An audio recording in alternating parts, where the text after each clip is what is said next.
El Parc de la Sequieta va acollir el passat 12 de maig una nova edició de la Festa de la Primavera, una cita que sempre compta amb un important nombre de participació, reflectit aquest any amb el rècord de 447 xiquets i xiquetes inscrits i 100 voluntaris i voluntàries.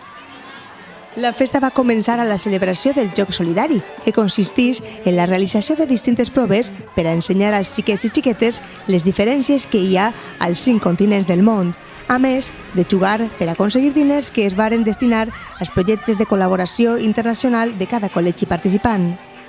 Els col·legis participants en aquesta edició varen ser Mare de Déu de l'Olivar, Madre Josefa Campos, Vila de Alaquàs, Sánchez Almiñano, González Gallarza, Bonavista i Ciutat de Cremona. Tots varen rebre un xec simbòlic per a destinar a la seva ONG respectiva. A més, la festa va servir per a fer entrega del Premi del Concurs Imatge del Joc Solidari 2018 a la guanyadora Marta Ramos Cano, alumna del Col·legi González Gallarza, junt amb l'entrega dels Premis Teuladí, que varen repartir-se entre les seues diferents categories: plàstica, redacció en valencià i castellà. La festa va completar-se amb activitats com l'exposició canina per part de la policia local d'Alaquàs, un espectacle de contacontes, La botiga de Pepa, organitzada per l'Associació Comerciants Associats d'Alaquàs, i moltes més propostes.